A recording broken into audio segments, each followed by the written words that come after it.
Le cimetière du Père-Lachaise baignait dans la lumière grise d'une fin d'après-midi parisienne où une pluie fine et obstinée s'accrochait aux feuilles mortes et lustrait le marbre des tombes. L'air était lourd, imprégné d'une tristesse formelle, presque institutionnelle. Ici, le silence n'était pas synonyme de paix, mais d'un poids écrasant, celui de fortunes et de dynasties endormies sous la pierre. Chaque mausolée, plus imposant que le précédent, racontait une histoire de pouvoir et de richesse, un contraste saisissant avec la désolation brute qui flottait entre les allées. Au milieu de cette opulence funéraire se dressait le tombeau de la famille Dubois, une structure récente, d'un blanc clinique, dont la perfection aseptisée semblait presque crier le déni de la douleur qu'elle était censée abriter. C'était un monument à la perte, mais aussi un rempart contre le chaos des émotions véritables. Devant la pierre froide gravée au nom de Lucas Dubois se tenait Olivier. À 48 ans, il était l'incarnation du succès, le PDG d'un empire immobilier qui modelait les capitales européennes. Son costume, taillé sur mesure dans les ateliers les plus prestigieux de la ville, tombait impeccablement sur ses épaules, mais ne pouvait dissimuler la dévastation de l'homme à l'intérieur. Son visage était un masque de cire, pâle, creusé de cernes profonds qui trahissaient des mois de nuit sans sommeil. Ses gestes étaient lents, mécaniques, ceux d'un homme exécutant un rituel quotidien pour contenir un chagrin trop vaste pour lui. Il était ce titan capable de construire des tours de verre et d'acier, mais il se sentait complètement impuissant, anéanti de l'intérieur, car sa fortune n'était devenue qu'un fardeau inutile depuis qu'il avait perdu la seule chose qui comptait vraiment. Sa prière n'était qu'un murmure, des mots usés par la répétition, lorsqu'un son faible brisa le silence respectueux du lieu. C'était un gémissement de douleur, étouffé, venant de l'arrière du mausolée. D'abord, une vague d'irritation traversa Olivier. Sa douleur était privée, un sanctuaire qu'il ne tolérait pas de voir profané. Il se retourna, le regard dur, prêt à chasser l'intrus. C'est alors qu'il le vit. Une petite silhouette recroquevillée sur le sol mouillé, couverte de suie et de saleté, vêtue de haillons bien trop grands pour elle. Leurs regards se croisèrent une fraction de seconde. Un pont jeté par-dessus un abîme d'incompréhension. Le garçon, d'une voix si rauque qu'elle était à peine audible, laissa échapper un seul mot, un mot qui fit voler en éclats le monde ordonné et endeuillé d'Olivier. « Papa !» Le temps se figea. Olivier resta immobile, le souffle coupé, convaincu que son esprit, torturé par le deuil, lui jouait le plus cruel des tours. C'était un mélange de choc, de déni total et d'une étincelle d'espoir si terrifiante qu'il sentit son cœur menacé de s'arrêter.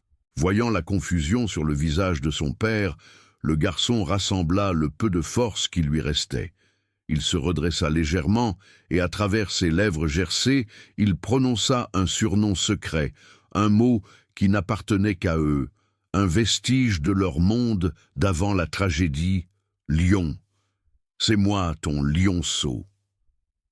La barrière qu'Olivier avait érigée autour de son cœur s'effondra en un instant, balayée par une vague d'émotions pures et violentes.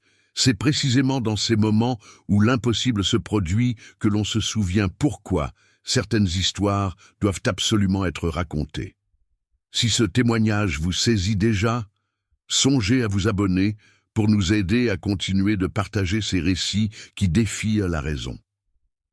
Olivier tomba à genoux sur le sol détrempé, le tissu coûteux de son pantalon absorbant l'humidité et la terre du cimetière. La réalité le frappa avec la force d'un raz-de-marée, balayant des mois de deuil organisé et de chagrin contenu. Il n'y avait plus de doute, plus de place pour la logique.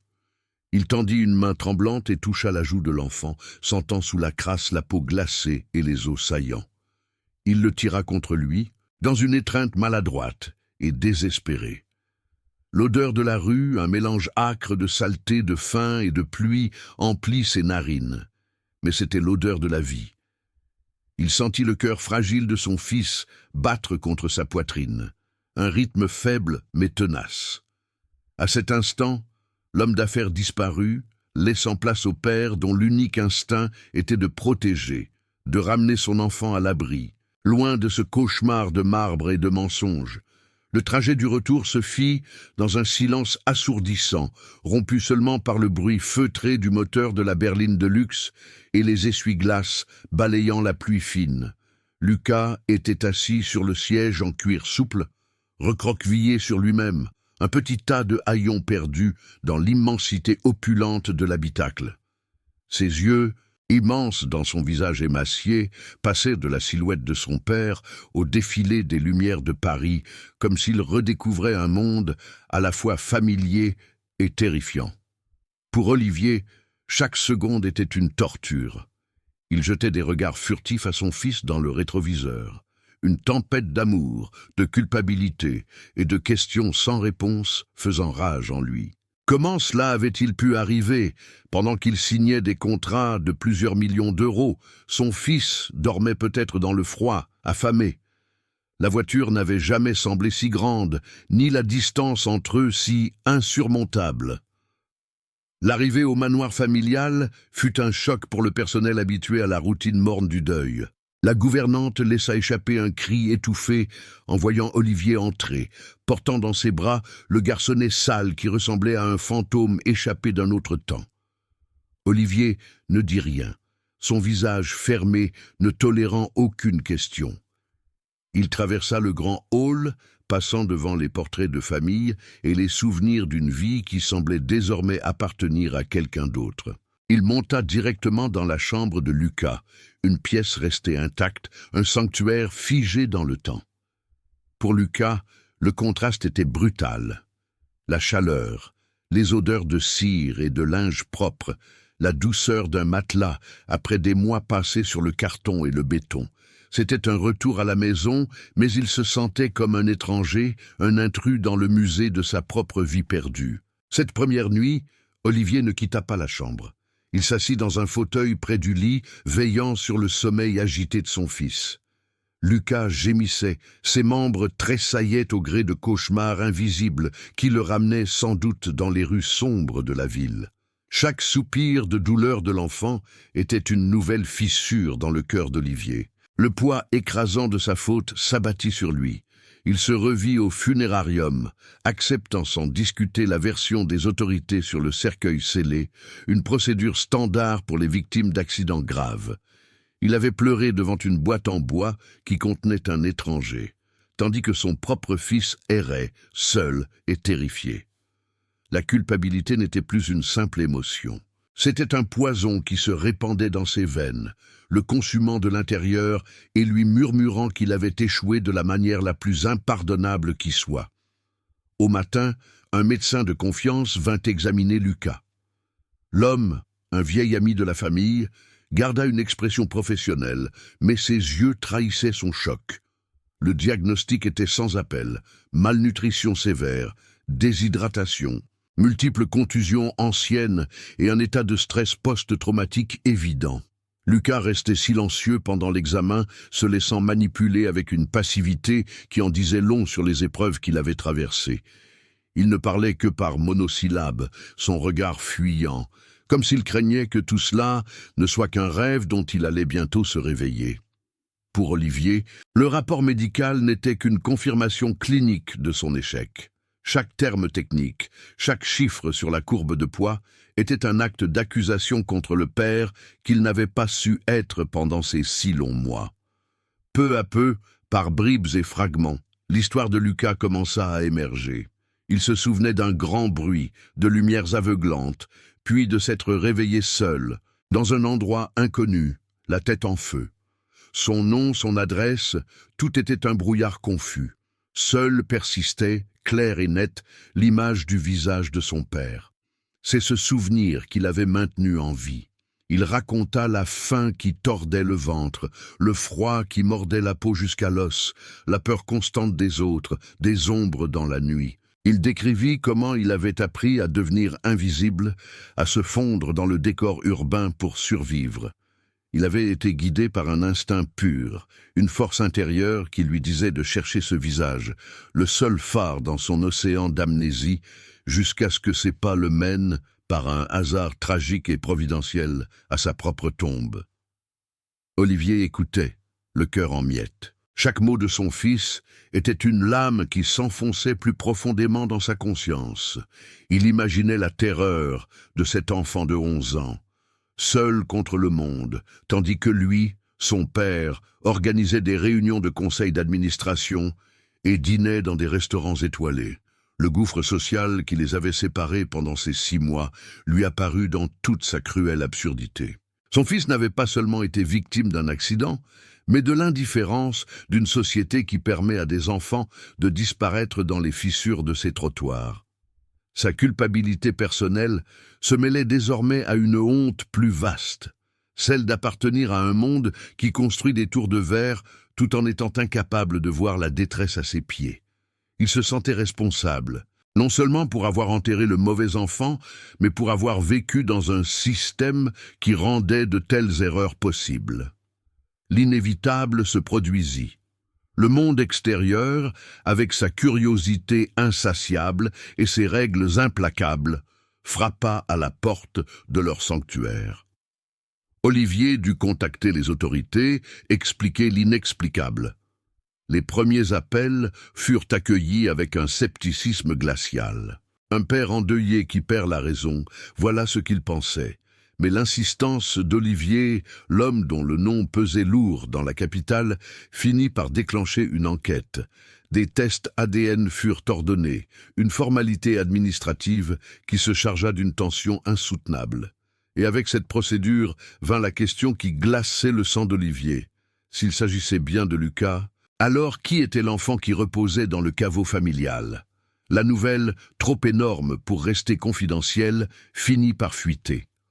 En quelques heures, le drame intime des Dubois devint un scandale médiatique national. La tempête médiatique fut d'une violence inouïe. Les chaînes d'information en continu tournaient en boucle devant le portail du manoir. Les journaux à scandale publiaient des photos volées. Des experts disséquaient la psychologie d'Olivier sur les plateaux de télévision. Il fut dépeint tour à tour comme un père négligent, un homme brisé par le chagrin au point de délirer, ou pire, le complice d'une machination obscure. Le jugement de l'opinion publique était rapide et sans pitié, une manifestation publique et assourdissante de la culpabilité qui le rongeait en silence.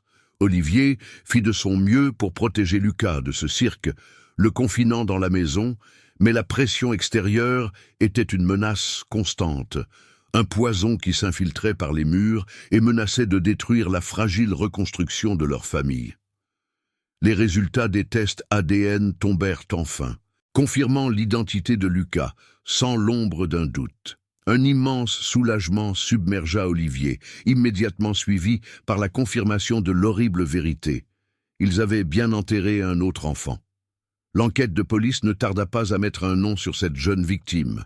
Il s'appelait Yanis, un garçon de 12 ans, connu des services sociaux comme un fugueur, un enfant de la rue sans famille pour le réclamer. Il avait été l'autre victime de l'accident, son corps si abîmé qu'il avait été confondu avec celui de Lucas. Cette révélation fut un second choc pour Olivier, peut-être plus profond encore que le premier. Sa douleur et sa culpabilité n'étaient plus seulement tournées vers son fils, elles avaient désormais un autre visage, celui d'un enfant invisible que le monde avait oublié et qu'il avait enterré par erreur. Cette découverte marqua un tournant décisif dans l'esprit d'Olivier. La culpabilité, qui l'avait jusqu'alors paralysé, se transforma en un sentiment de responsabilité impérieuse. Il regarda Lucas, qui commençait à retrouver un peu de couleur sur ses joues, mais dont les yeux restaient marqués par une tristesse profonde, et il vit en lui le reflet de Yanis. 2 enfants, 2 victimes d'un système qui les avait laissés tomber. Il comprit que retrouver son fils ne suffisait pas. La justice ne serait pas complète tant que l'histoire de Yanis resterait une simple note dans un dossier de police. Sa mission n'était plus seulement de guérir sa propre famille, mais d'honorer la mémoire de ce garçon à qui personne n'avait jamais donné sa chance. C'est dans ces moments de bascule où la douleur se mue en devoir que l'on comprend la force de l'humanité. Votre soutien en vous abonnant nous permet de continuer à mettre en lumière ces histoires qui nous rappellent ce qui compte vraiment. Poussé par ce nouveau devoir, Olivier commença sa propre enquête, discrète mais déterminée, sur la vie de Yanis. Il voulait savoir qui était ce garçon, d'où il venait, quels avaient été ses rêves. Ce n'était plus une question administrative, mais une quête personnelle pour rendre sa dignité à celui qui avait, sans le savoir, pris la place de son fils dans la mort. Cette démarche devint pour lui une forme de pénitence, un moyen de transformer sa culpabilité en une action constructive. Pendant ce temps, le lien entre Olivier et Lucas se renforçait de jour en jour. Ils apprenaient à se connaître à nouveau, non plus comme le père tout-puissant et le fils insouciant d'avant, mais comme deux survivants d'un même naufrage, trouvant dans la présence de l'autre la force de naviguer dans les eaux troubles du traumatisme et de la reconstruction. Après des semaines d'une enquête discrète mais acharnée, le jour arriva enfin de donner à Yanis les funérailles qu'il n'avait jamais eues. La cérémonie n'avait rien à voir avec le faste glacial de celle organisée pour Lucas 6 mois plus tôt. Il n'y avait ni foule de personnalités, ni couronne de fleurs ostentatoires. Seuls Olivier, Lucas et une poignée de proches étaient présents, réunis sous un ciel d'un bleu pâle et fragile, comme si le temps lui-même retenait son souffle. Le petit cercueil de bois clair reposait simplement, sans marbre ni dorure. L'atmosphère n'était plus celle d'un deuil social, mais d'un adieu intime et sincère. Un acte de réparation silencieux pour un enfant que le monde avait jeté puis oublié. C'était un moment de dignité pure, dépouillé de tout artifice, où la valeur d'une vie était enfin reconnue, loin du bruit et de la fureur du scandale. Alors que le prêtre achevait ses prières, Lucas s'avança seul vers le cercueil. Il n'était plus le garçonnet terrorisé, recroquevillé dans le cimetière. Bien que ses traits fussent encore marqués par l'épreuve, une nouvelle assurance habitait ses gestes. Dans sa main, il tenait un petit lion en bois sculpté, un jouet usé par des années de jeux et d'aventures imaginaires, son trésor d'enfance. C'était son lionceau, un symbole de ce qu'il avait été avant le drame. Avec une solennité d'adulte, il le déposa délicatement sur le couvercle du cercueil. Le son mat du bois contre le bois résonna dans le silence. Un bruit infime mais chargé de tout le poids d'un sacrifice. C'était un don, un partage de sa propre enfance retrouvée avec celui qui n'aurait plus jamais la sienne, un geste d'une générosité absolue qui semblait dire « tu n'es plus seul ». Olivier regardait la scène, le cœur serré, s'attendant à voir son fils s'effondrer en larmes. Mais Lucas se retourna vers lui, le regard clair et étonnamment serein. Il n'y avait pas de tristesse dans ses yeux, mais une forme de sagesse profonde, forgée dans la souffrance de la rue. D'une voix calme, qui portait dans l'air frais du matin, il prononça les mots qui allaient tout changer, des mots d'une simplicité désarmante qui redéfinissaient leur histoire. « Il n'avait personne, papa. Pendant 6 mois, il nous a eus, même si on ne le savait pas. Maintenant, nous sommes aussi sa famille. » La phrase frappa Olivier avec la force d'une révélation. Ce n'était pas seulement une observation, c'était une absolution. C'était la vérité vue à travers les yeux d'un enfant, une vérité qui transcendait la faute, l'erreur et le hasard tragique.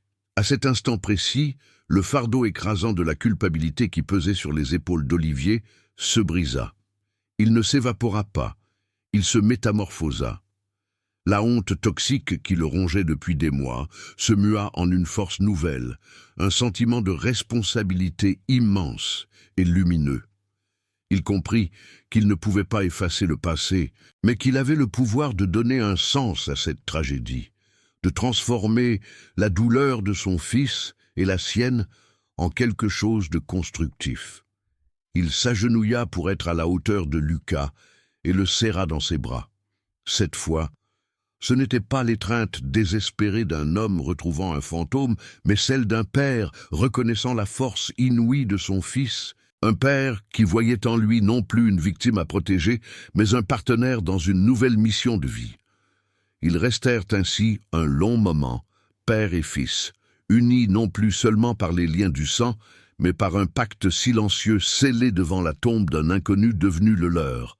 Autour d'eux, la cérémonie s'achevait, mais pour les Dubois, un nouveau chapitre commençait.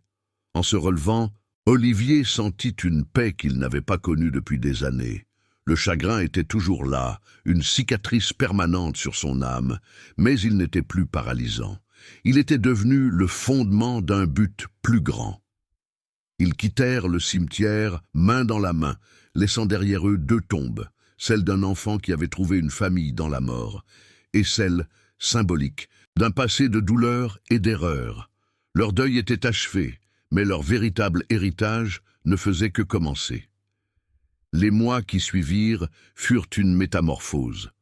Le nom Dubois, autrefois synonyme de scandale et de tragédie dans les colonnes des journaux, devint le symbole d'une cause inattendue. Olivier canalisa toute la puissance de son empire, non plus pour ériger des tours de verre, mais pour construire des refuges. Il liquida une partie de ses actifs, non par nécessité mais par choix, pour donner naissance à la Fondation Yanis, une organisation dédiée à sortir les enfants de la rue, à leur offrir un toit, une éducation et surtout la reconnaissance de leur existence. Ce n'était pas un acte de charité distant, mais un engagement total. Le père et le fils travaillaient ensemble. Lucas apportant sa perspective unique, son expérience brute de la survie, pour s'assurer que chaque centre serait un véritable foyer et non une simple institution administrative. Le premier centre de la Fondation Yanis ouvrit ses portes 6 mois plus tard, dans un ancien hôtel particulier du Marais qu'Olivier avait racheté et fait rénover. L'endroit était lumineux, chaleureux, rempli des rires d'enfants qui découvraient pour la première fois la sécurité d'un lit et la certitude d'un repas. Olivier y passait la plupart de ses journées, son costume de PDG remplacé par des vêtements simples. Il n'était plus le magnate de l'immobilier, mais simplement Olivier, l'homme qui lisait des histoires le soir et aidait à réparer les vélos dans la cour. Lucas, à ses côtés, était devenu une sorte de grand frère pour les nouveaux arrivants, un phare d'espoir vivant qui leur montrait qu'un autre avenir était possible. Voir ces vies transformées est ce qui nous motive. C'est grâce à votre abonnement que nous pouvons continuer à chercher et partager ces récits d'une humanité retrouvée. Leur propre maison, autrefois un mausolée silencieux et glacial, avait elle aussi retrouvé la vie. Le manoir n'était plus un sanctuaire de la douleur, mais un lieu de rassemblement, souvent rempli des enfants de la Fondation lors des week-ends ou des fêtes. La relation entre Olivier et Lucas s'était reconstruite sur des bases entièrement nouvelles. La culpabilité et le traumatisme avaient cédé la place à une complicité profonde, forgée dans leur mission commune. Olivier avait appris à écouter, à être présent, découvrant la force et la sagesse insoupçonnées de son fils. Lucas, de son côté, avait retrouvé la légèreté de son âge sans jamais oublier la gravité de ce qu'il avait traversé. La mémoire de Yanis n'était plus une ombre, mais une présence bienveillante, le troisième membre invisible de leur famille, le rappel constant de leurs promesses. 5 ans plus tard, la scène se déroulait devant un nouveau bâtiment, le plus grand centre de la Fondation à ce jour. Lucas, du haut de ses 16 ans, se tenait sur une estrade, s'adressant à une foule avec une assurance et une empathie qui forçaient l'admiration. Il parlait des secondes chances, non comme un concept abstrait, mais comme une responsabilité. Dans l'assistance, Olivier l'écoutait, un sourire serein sur le visage, une fierté pure et sans égo dans le regard. Plus tard dans la journée, on pouvait les voir tous les deux au Père-Lachaise, marchant côte à côte dans le silence. Ils déposèrent des fleurs sur 2 tombes, celle de Yanis, parfaitement entretenue et fleurie, et la stèle vide portant le nom de Lucas, conservée comme un mémorial à la vie qui avait triomphé. Leur voyage s'achevait là où il avait commencé, non plus dans la douleur d'une perte, mais dans la gratitude d'un héritage construit sur la compassion.